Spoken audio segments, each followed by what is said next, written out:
Mais um novo episódio incrível de Percy Jackson, restando agora apenas 2 para acabar a temporada. E esse aqui tá insano de bom, porém que mudou muita coisa importante pra série. Além disso, queremos saber cadê o Nico D'Angelo, e eu vou te falar quem ele é e por que eu sei que é ele nessa cena. O que ainda vai justificar a presença daquele sátiro nesse lugar. Quem é esse que apareceu no sonho do Percy, o Hermes, o Cassino Lotus, o porquê que a mãe do Luke ficou louca e muito mais. Tudo isso nesse vídeo onde eu conto e explico pra vocês tudo o que acontece nesse episódio 6 de Percy Jackson, que está cheio de referências, detalhes e curiosidades bem legais.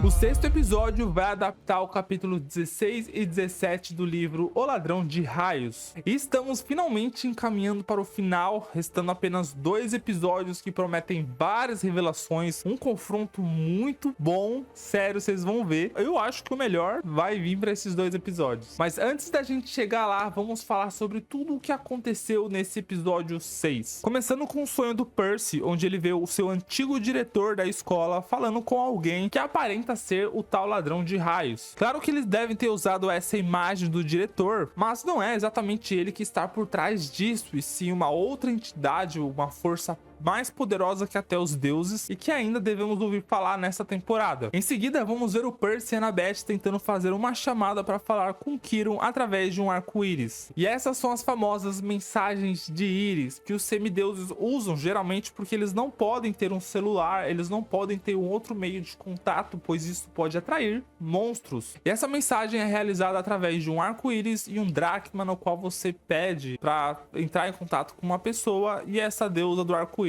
vai conceder para você. Nessa chamada vamos ver o Luke, e aparentemente o Quirrell está tentando conter uma confusão, o que é explicado com mais detalhes nos livros, pois aparentemente alguém vazou a informação no acampamento dessa possível guerra entre os deuses, e isso dividiu o acampamento. Alguns chalés estão do lado do Poseidon e acreditam em sua inocência, e outros estão do lado de Zeus e acreditam que Poseidon é culpado. Curiosamente, o chalé da Atena tá contra o Poseidon e o da Clarice tá a favor deles. O Percy e a Annabeth aproveitam para falar que descobriram quem roubou o raio, o que preocupa o Luke, e eles vão explicar que eles encontraram o Ares, e através disso eles chegaram à conclusão que foi a Clarice, e até o Luke sugere isso de imediato, e ele ainda fala que pretende cuidar disso no acampamento. E quando o Percy ia falar sobre o Hermes, a Annabeth interrompe a chamada, pois ela não acha que é legal falar sobre o pai do Luke, pois ele tinha problemas com o pai. E aqui nesse episódio eles vão tentar trabalhar uma ideia que me incomoda um pouco, que envolve o passado do Luke. Só que eu já chego nessa parte, calma aí. O Grover então descobre que esse transporte estava transportando ilegalmente esses animais, para não falar outra palavra aqui no YouTube. E o Grover quer ajudar eles, e é o que eles fazem quando chegam em Las Vegas soltando os animais pelas ruas. O Grover ainda garante a eles que eles têm a proteção de Pan, que um sátiro pode dar, então eles devem chegar em segurança até o seu habitat natural. E é aí que veremos o cassino ao som de Levitation da Dua Lipa.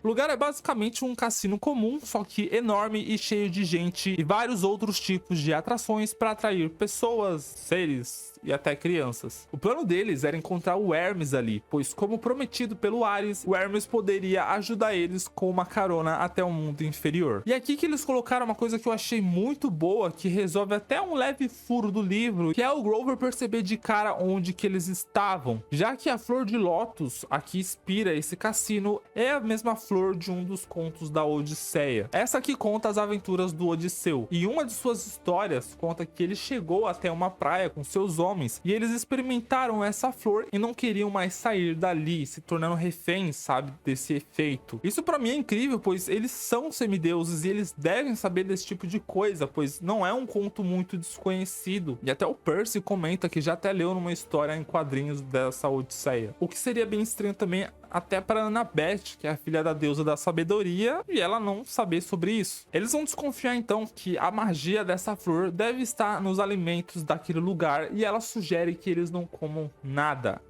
E ainda falando diretamente pro Grover, até porque, pra quem não lembra, ele é o mais esfomeado dali e quase saiu comendo tudo que a Medusa foi oferecendo pra eles. E o Percy ainda vai acabar chamando a Annabeth de sabidinha, pois ultimamente ela tá metendo muito da sabidinha aqui. Eles então decidem se separar por conta do lugar ser enorme, e é quando a Annabeth explica pro Percy do porquê que ela queria falar com o Hermes. Aqui na série eles explicam meio por cima, mas eu ainda acho que eles falaram mais do que deveriam. Porém, já que como eles já trouxeram o passado da mãe do Luke aqui, eu vou explicar direitinho pra vocês. Existem mortais que nascem com o dom da visão, esses que podem ver através da névoa, algo que só é natural para semideuses. E eles são muito raros, inclusive a mãe do Percy é uma dessas. Acontece que essas pessoas, quando exploram esse dom, elas podem ser capazes de receber o espírito de Delfos dentro delas, e assim se tornando o oráculo, igual o que tem na Casa Branca do acampamento. E naturalmente isso seria passado de geração em geração, só que acontece que aquele que está no acampamento há muitos anos atrás tinha sido amaldiçoado por Hades, por isso ninguém conseguia assumir o seu lugar. E a mãe do Luke estava convencida de que ela conseguiria assumir esse papel, mesmo com o Quiron falando que não era uma boa ideia. Porém, ela tentou e enlouqueceu vendo coisas que ela não deveria, e foi rejeitada pelo espírito naturalmente por conta dessa maldição do Hades. Mais detalhes do que isso eu estaria me aprofundando em spoilers não só dessa temporada, mas da série inteira, então eu vou parando por aqui. Mas aqui já deu pra entender o porquê que a mãe do Luke enlouqueceu, e sim, ele culpa o pai por isso. Eles têm esse encontro com o pai dele, que a Annabeth vai estar no meio disso, porque em uma certa noite a Talia vai precisar muito de ajuda e o Luke decide ir até a antiga casa dele, e é quando ele vai encontrar o Hermes junto com a sua mãe, pois o Hermes ele cuidava ainda dela, mesmo ela enlouquecida. Mas enfim, aqui a gente chega onde eu queria, pois a referência do Nico D'Angelo, ela não é só visual, um easter egg que aparece ali, ela serve para justificar a presença do sátiro que estava perdido ali dentro, o Augustus. Esse sátiro que o Grover encontra no meio do cassino, e aparentemente era um conhecido dele, pois ele fala sobre o Ferdinando e tal. E questionando ele, o Grover vai descobrir que ele foi parar ali por conta do Pan, pois ele acreditava que o Pan estava lá dentro, e vai convencer o Grover a seguir ele, levando ele até uma sala de jogos, onde primeiro a gente pode ver o visual desse garoto aqui, que parece muito com o Nico por conta desse casaco de aviador, o cabelo meio bagunçado e tal, e por mais que ele parece grande aqui, ele não é tão grande assim, é o ponto de vista. E sério, pra mim esse é o Nico. Acontece que a gente vai descobrir aqui que esse encanto da flor de lótus, ela não tá mais na comida, e sim no ar. Então todo mundo que tá ali pode estar propenso a cair nesse encanto, e é o que aconteceu com esse sátiro. Então provavelmente essa aura poderosa que o sátiro estava sentindo ali dentro pertencia ao Nico, e por conta do efeito da flor de lótus, ele pode ter confundido a ideia da missão dele, que era encontrar o deus, com o fato de encontrar um semideus por ali. E os sátiros, naturalmente, eles vão atrás de semideuses também. E nisso ele pode ter ficado perdido ali no Cassino Lotus. E pra quem não sabe, e obviamente eu não vou entrar em muitos detalhes, o Nico D'Angelo, ele é um personagem que vai aparecer na terceira temporada junto com a sua irmã, a Bianca, e os dois são semideuses bem poderosos. Por isso que ele tem uma aura forte. Pra mim, isso faz total sentido, até porque o deus Pan não está lá dentro como o sátiro fala aqui. Bom, me falem aqui o que vocês acham, se vocês acham que esse realmente é o Nico D'Angelo, e se faz sentido essa minha explicação do sátiro ter ficado perdido ali por conta da aura do Nico, ou se eu tô maluco aqui e vocês acham que ele está em outro canto. Aproveita também e deixe um like caso vocês estejam gostando, tô tentando explicar certinho aqui pra vocês, muitas dessas coisas que ficam no subjetivo, que eles deixam meio escondido, quem leu pode perceber algumas coisas ou não, quem não leu não vai entender o que tá acontecendo. Bom, o Percy aproveita e comenta sobre o sonho que ele teve com a Annabeth, ele acredita ser Hades com o ladrão de raios, e a maneira como ele fala dá a entender que ele não tem certeza ainda sobre a Clarice, e ele ainda acredita que o Hades está planejando algo muito pior do que só esse confronto entre Zeus e Poseidon. E até que finalmente eles chegam até o Hermes. Eles então vão conversar com o Hermes e tentar pedir a sua ajuda. A Annabeth tenta fazer chantagem psicológica, falando que o Luke o odeia por conta do que aconteceu com a mãe dele, e que ele poderia perdoar o pai caso ele os ajudasse nessa missão. missão. Mas o Hermes, ele ainda se mantém firme, pois ele sabe que o mundo inferior é perigoso e todos que ele já ajudou certamente não voltou. Ele ainda tenta se explicar para Annabeth sobre o que aconteceu com a mãe do Luke. Ele justifica falando como é difícil amar alguém e ter que ficar longe. E ainda vai mostrar pro Percy uma lembrança, provavelmente quando ele estava sendo levado até um colégio interno, para mostrar para eles que eles já viveram esse sentimento. Ele até ia fazer o mesmo com a Annabeth, mas ela se recusa. E todo esse diálogo no geral com o Hermes, ele é meio confuso porque ele não era para acontecer. O Hermes, ele não aparece no primeiro livro. E toda essa ideia envolvendo a mãe do Luke só seria contada no último livro. Então dá para entender porque é meio confuso, que eles tentam falar o suficiente, mas sem entregar, sabe? Porque é um spoiler muito relevante e um plot muito forte quando tudo isso acontece. Mas, decisão deles, né? Eles então percebem que estão perdendo tempo e a Annabeth se levanta pegando o boné da invisibilidade, o que ela usaria para pegar as chaves escondidas do Hermes. O Hermes ainda fala pro Percy sobre o pai dele se preocupar com o garoto, mas que ele não pode ter esse contato, pois é perigoso. E o Percy ainda comenta que ele vai encontrar com o pai dele na praia de Santa Mônica, o que o Hermes acha estranho, mas ainda fala para ele que independente disso vai ser tarde demais. E após sair dali, o Percy vai acabar descobrindo que estava de noite e eles não passaram tanto tempo ali. E é quando eles vão perceber que o tempo ali dentro passava muito mais rápido. Então eles partem em busca do Grover. E é quando o Augustus aparece, o Percy ainda vai estar meio confuso por conta dessa droga no ar e vai confundir ele com o Grover.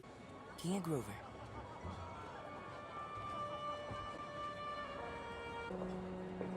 Cara, ele envelheceu bastante. Quanto tempo a gente tá aqui? A Annabeth o ignora e questiona sobre o Grover, e o Percy ainda vai correr atrás dele.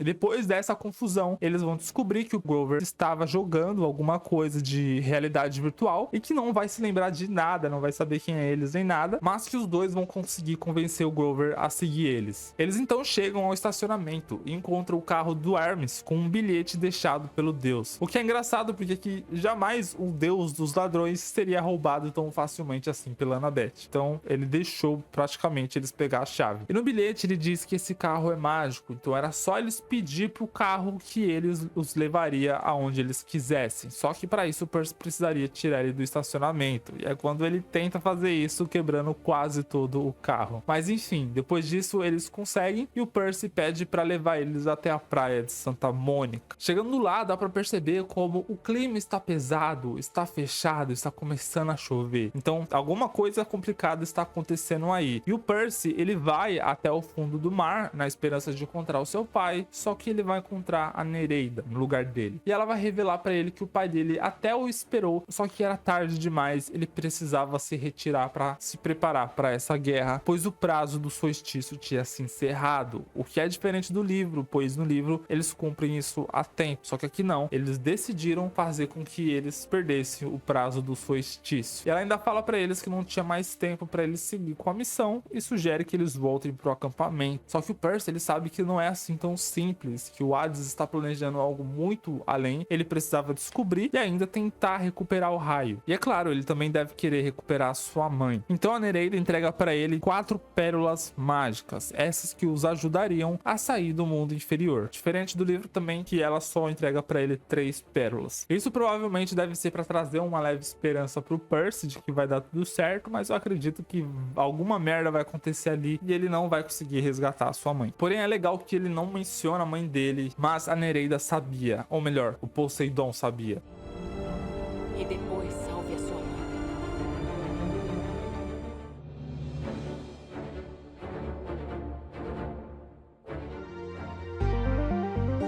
E assim finaliza o episódio 6. E pra mim foi muito melhor, muito inteligente, dá uma acalmada no ritmo e uma, sabe, intensificada no clímax do que vai acontecer agora, de forma que dá pra entender melhor o que tá acontecendo, dá pra entender melhor aqui na série algumas coisas do que até mesmo no livro. Vou nem mencionar o filme, né, aquela merda. Trouxe algumas coisas a mais sobre o futuro, como eu já mencionei, que eu não acho legal. mas enfim, né? Tudo no geral está funcionando muito bem, trazendo uma identidade diferente para a série, surpreendendo tanto quem já leu quanto quem não conhece nada sobre esse universo. Tem uns bocó aí que tá reclamando, não sei nem porque tá assistindo ainda, né? Mas enfim, né? Pelo menos tá engajando a série. Só que nisso tudo, o que mais me pega é o teaser pro próximo episódio, que está insano. Inclusive, amanhã deve sair o vídeo explicando o teaser do episódio 7, explicando tudo o que vai acontecer, baseado no que a gente sabe do livro e que a série foi construindo até aqui. Então fiquem ligados, se inscrevam no canal para não perder esse vídeo nem os próximos que pretendo trazer aqui pro canal. Compartilhe esse vídeo com aquele amigo que gostou do episódio, que está gostando da série, para ver se traz uma informação a mais para ele, porque tem muito detalhe, muita coisa que a série às vezes não fala. Deixa o like caso você tenha gostado do vídeo, assim vocês me ajudam bastante, pois eu sei que eu posso continuar trazendo esse tipo de vídeo pro canal e sei que vocês estão gostando também. Para quem quiser ter um contato melhor comigo, me siga em minhas redes sociais, lá eu tô sempre falando com vocês, comentando sobre séries, sobre filmes, sobre o que eu tô assistindo, e a gente consegue ter um contato melhor. Obrigado por ter assistido até aqui, nos vemos no próximo vídeo, um beijão e tchau!